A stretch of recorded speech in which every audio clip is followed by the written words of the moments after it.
Welcome to Building My Legacy podcast. This podcast is designed for leaders and entrepreneurs who want to leave a legacy and will provide strategies that focus upon key elements for legacy creation, determining your desired impact and its benefit, increasing your legacy's reach by engaging key stakeholders, planning, prioritizing, and executing.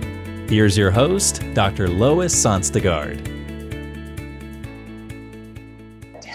Hi, everybody. This is Build Your Legacy, and I am with Marina Cvetkovic today.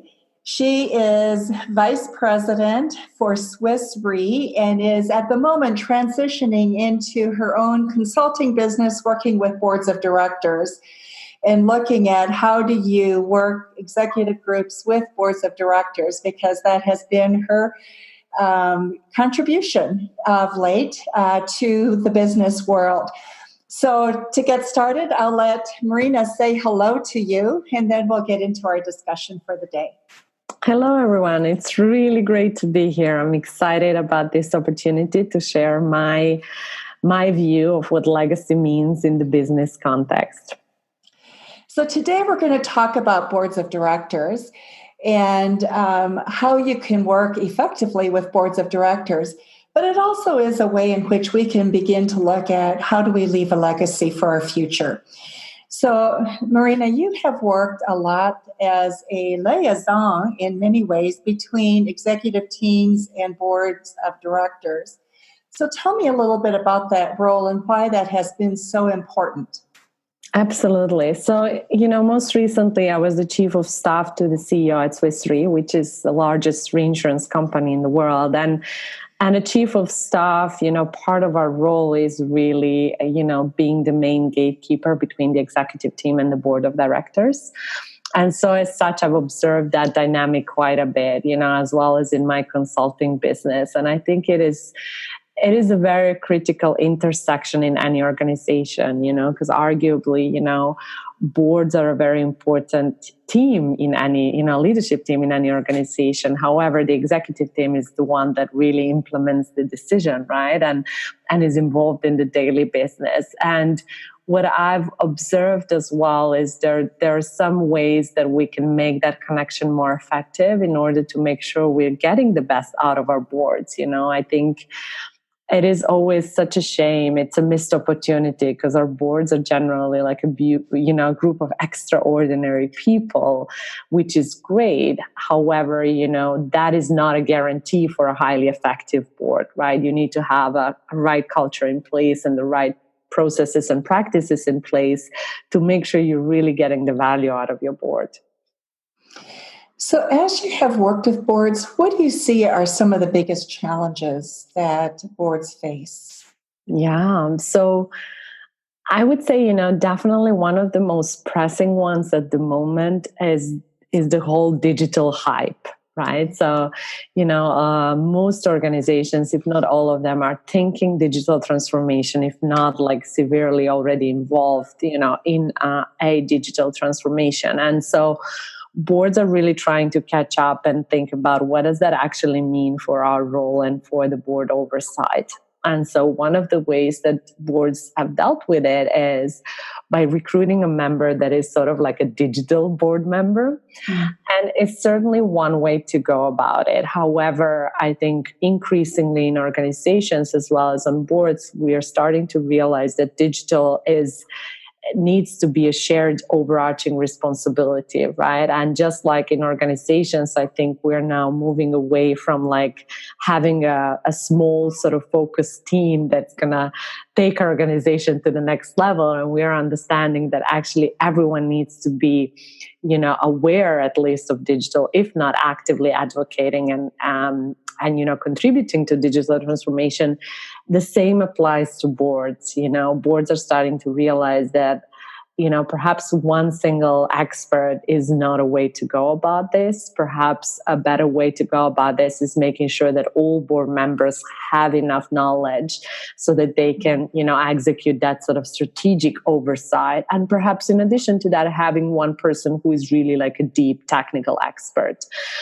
So I would say that's definitely one of the most pressing challenges currently, which has led to an interesting interesting evolution and recently that we're seeing more and more board members that are younger joining boards, right? So because boards need people from sort of tech and startup space, well, that space is typically a very young space, and so that has led to a different trend, which is more like, okay, having a more age diversity on boards, because bringing on a digital board member typically means bringing a younger board member, certainly younger than the current average, which is 60 plus, in the US.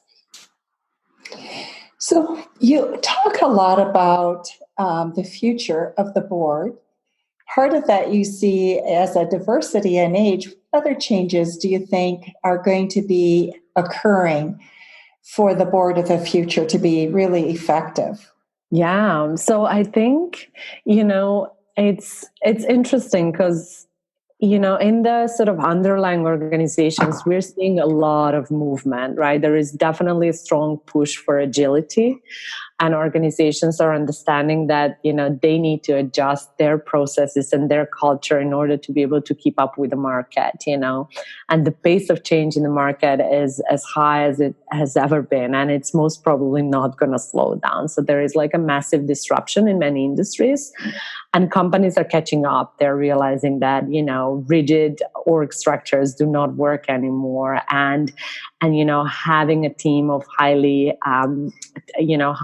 sort of technical experts doesn't necessarily work anymore, because we need people to do this today and that tomorrow, right? And we need people who are really quick learners and very, very agile. So I would say the same, needs to be to a certain level replicated on boards.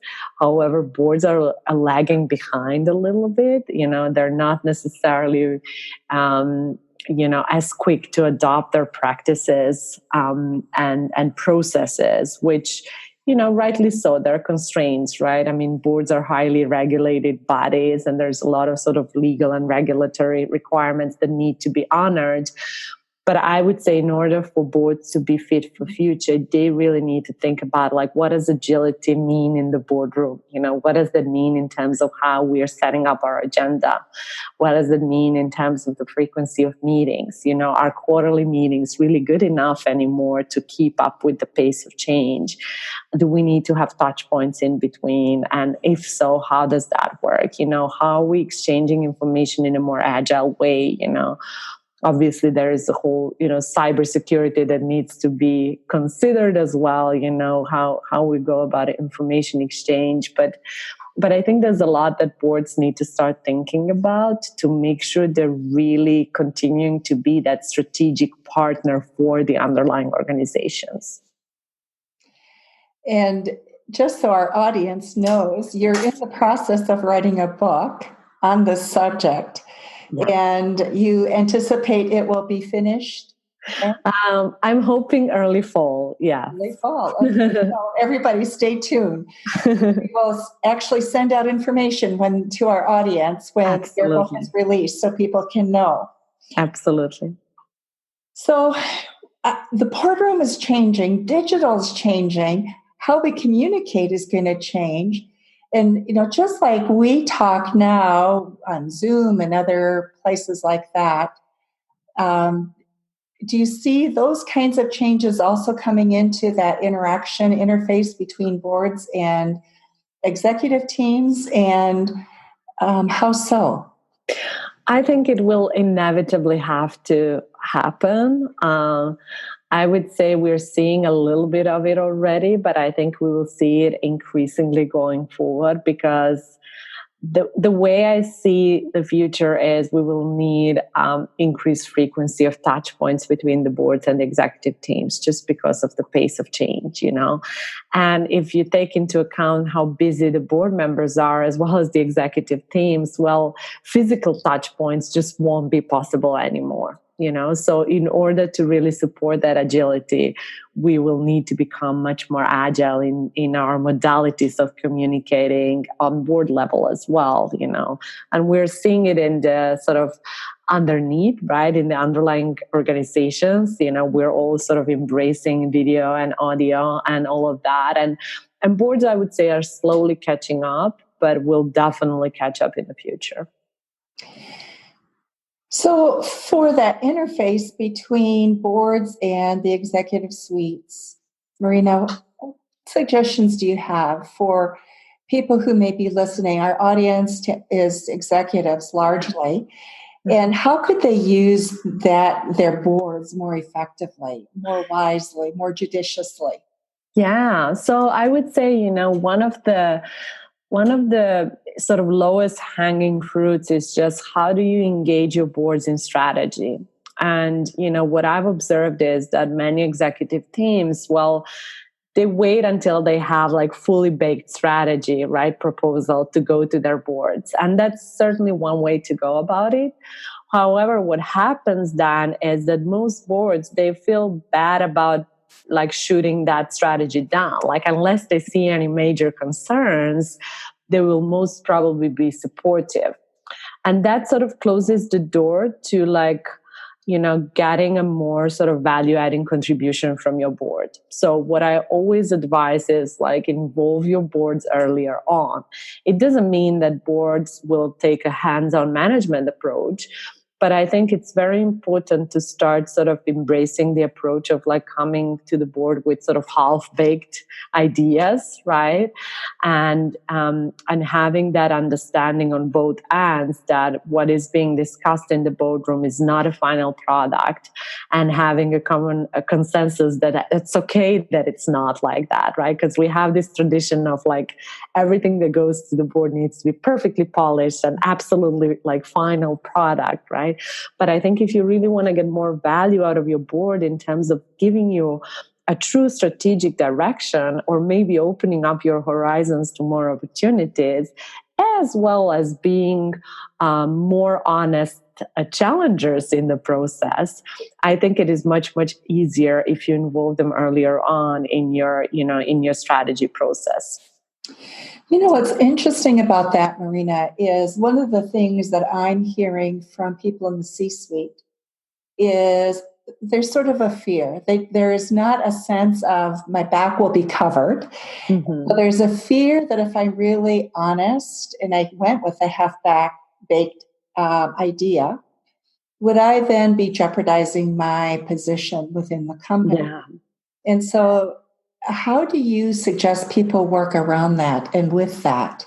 Mm-hmm. I think that's a great point, actually, and that's why I think it's really important to setting the norm is really important up front, right? So I think engaging with the board to just discuss the general way that strategy is being approached in the boardroom, and agreeing that going forward we might come to you with something that is not a final product, and getting the board's okay up front, I think gives sort of the management the green light to approach the boards, in the meantime as well, and should give some level of comfort that that's okay, right? But I think setting that the new norm, because there's certain pre-existing norms in the boardroom, such as whatever you're bringing to me is a final product, and I'm going to assume it's final because that's just how we've done things, right? So if I see things that are not perfectly polished or thought through, then I'm going to be disappointed as a board member. However, if we've discussed in advance that this is how we're going to do this sometimes because it's more valuable for the process, then that's okay, right? Then the board members are aware and they know, So I would suggest really engage in setting up that new norm and what's going to be different going forward, so that when you come to the next board meeting with that half-baked strategy, you can refer to that conversation. You can say, as you may remember, we discussed that sometimes we will come to you with something that is not a final solution, but we just really want to make sure we're engaging you early and we are making you aware of these thoughts very early on in the process. That is a very disruptive strategy for both, I think, management as well as boards of directors, right? And so to be able to really navigate that effectively, you need almost somebody who can act as a go-between between the two parties. Is that correct or no? Yes, I mean, I would say absolutely. I would say the CEO can take on that role to the extent that the CEO and the chairman are a separate, role. I would say the CEO can take on that role and sort of speak on behalf of the management team and as well as on behalf of the board team, right? I would think that the CEO can chair that discussion and be the champion for, disrupting that norm of engagement.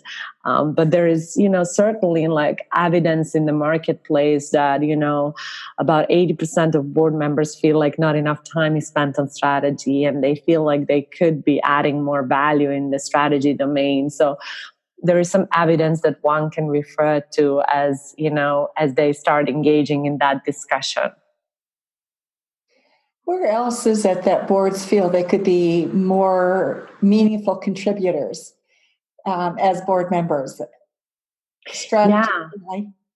I would say strategy, the other one is definitely around sort of innovation and digital, and those two are obviously closely aligned. What I've also seen a lot of boards wanting to engage in more is diversity and inclusion, because diversity and inclusion is not often a topic that is brought to the board.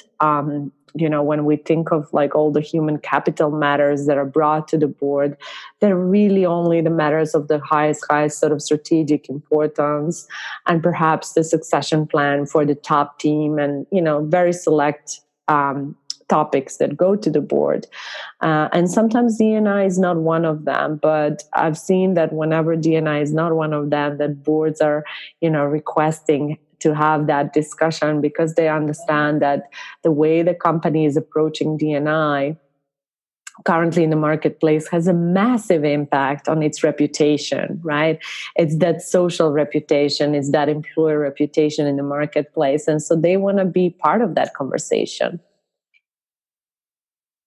So what I'm hearing you say is boards of directors are looking for a more meaningful, a more integral relationship with the company. They really want to be able to, and it's not necessarily leave a mark, but they want to be able to contribute in a way that adds value to the organization.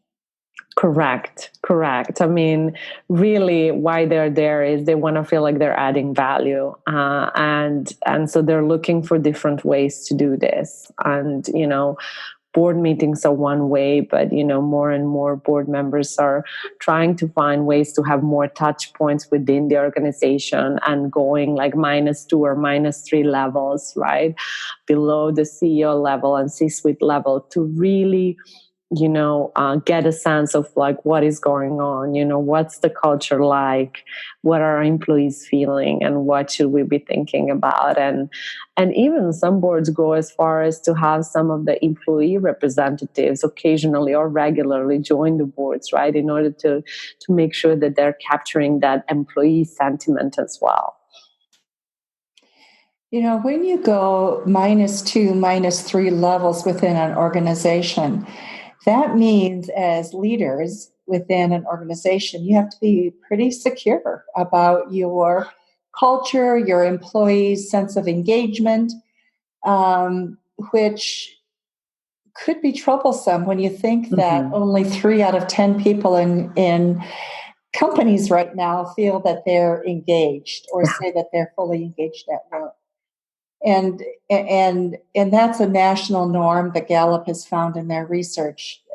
Worldwide, it's only 15%. So I think that also makes some of that pushback that companies may feel in terms of letting boards in. And at the same time, what I'm hearing you say, Marina, is boards may have some wonderful experience even around those kinds of issues. Absolutely. Facilitate the company's growth. Absolutely. And I think, if an organization is such that the communication, is only possible through the CEO and only with the C-suite, then I would say that's definitely a warning sign, right? And I think in order for board to really have a meaningful contribution and to really have a good sense of what is going on in order to lead this organization into the future, they need to understand, have that full picture. And if that means that employees are not engaged, well, that's also something for the board to be aware of and start thinking about and make sure it's on top of management's priority list. So I think hiding it is not really adding any value, to be honest. Right.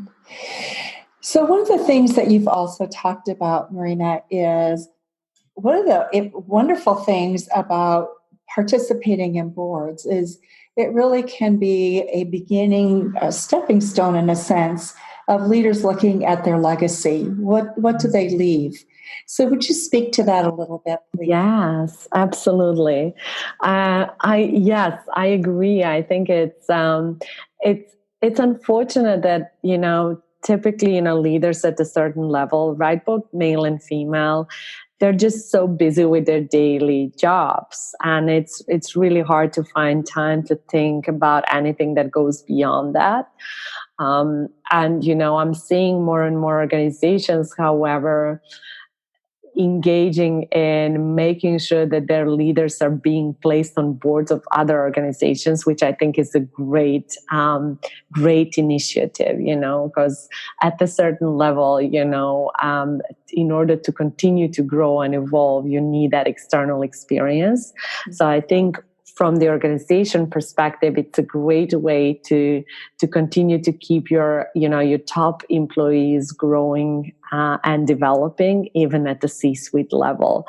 From an employee perspective, however, it could be a beautiful way to have a legacy and leave a legacy that goes beyond your day job, right? And if you think about it, what better place is there than to serve on a board of directors? Because arguably, a board of directors is the most important top team in an organization that has a massive ripple effect, on the top management team, and then how those managers lead the organization, and ultimately how each and every single employee feels about that organization, as well as each and every customer in the marketplace and stakeholder in the marketplace. So the ripple effect is massive for a board that is able to meaningfully contribute, and so I think it's a beautiful way to expand your legacy, to think about maybe other industries or other missions you're passionate about, but perhaps you're not, thinking about it in a sense of leaving your job, but you're looking for ways to be involved. And I think a board membership could be a beautiful way to still be engaged and have a meaningful contribution. Another way to do that is also to serve on a board of a nonprofit organization. I think that's also something that people often don't think about, because when we think about nonprofits, we think about, serving food or, doing something, more like a one-off activity or a recurring activity. But I think a board board role in a nonprofit could be a beautiful way to leave a legacy, because nonprofits really need more strategic support, and they're often lacking, like at their management level, they're lacking people with like business background, with true sort of strategic business financial skills. And so for us coming from the business world, that's an easy way to give back, and nonprofits are so hungry for those types of skills. And it's nice because in a way it's limited, right? It's limited to, a few board meetings in a year. And then in between, as much as you can engage, it will always be appreciated. But, it is somewhat limited and manageable with a full-time corporate job. Are there resources or places people can go if they're interested in participating in a board position, particularly for not-for-profits? Yes, absolutely. So there are online board matching platforms. Some of them are complimentary. Some of them, charge a fee. The complimentary ones that I'm aware of are Charity Strong, as well as BoardNet USA. and I can send those resources, over so that you can share with your audience. And those are just like a beautiful way to connect with nonprofits. So the way it works is you put together your profile, and then nonprofits who are looking for people with your skills, they would reach out to you and, schedule a conversation. And we are seeing many, many beautiful connections being established that way. Wonderful. Other thoughts that you have that you would like to share from your years of experience in working on both sides of the sphere, in a sense, with the boards and with the executive team? Yeah, I just want to reiterate that I think, the mission of this podcast is a very important one. Legacy is coming, becoming more and more something that is extremely relevant to all of us, whether on corporate or on nonprofit side. We're all looking for deeper meaning. We're trying to contribute something that is bigger than us and bigger than just today. But what I would also offer, and as I just shared, leaving a legacy doesn't always mean just exclusively charity and nonprofit work. There are ways that one can do this in the corporate world, whether it's through a board membership in another organization, or maybe starting an initiative within your own organization. And on top of that, I would just also say, what's important and goes sort of hand in hand in that, with that is, I've seen a lot of corporate executives, female and male, struggling with this idea of personal identity and personal branding within the corporate, because we often think that we are just our title. I am VP of so-and-so, and that's it. Start thinking about what you as individuals stand for, in the professional context. And your day job, is really one element of it. But what are some of the other elements of it? It could be a nonprofit, contribution. It could be a contribution to another company. It could be that you launch your own little project on the side. But think about, what do you want to be known for as individual, and do not get sort of boxed into just being your corporate title, because you don't have to. I think that is incredible advice right now. And it resonates so much with what we're seeing of the new generations coming into the workplace. Yes. And if we're going to really embrace all of our generations, we really need to think that way, don't we?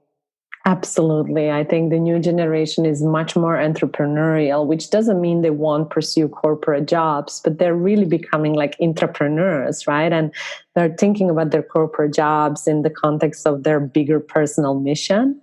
And I think that's, what all of us are sort of slowly catching up with and starting to do, because that's the future. Yes. Marina, thank you so much. This time has gone so fast. And if anybody listening to this would like information about Marina and how to contact her, we'd be glad to work that out with Marina, because her knowledge of boards of directors is incredible and could be very useful to many of you, I'm sure. So thank you so much. Thank you for having me. Thank you. Thanks, everyone. You've been listening to Building My Legacy podcast with Dr. Lois Sonstegard. To book your appointment with Dr. Sonstegard, visit www.buildtomorrow.com.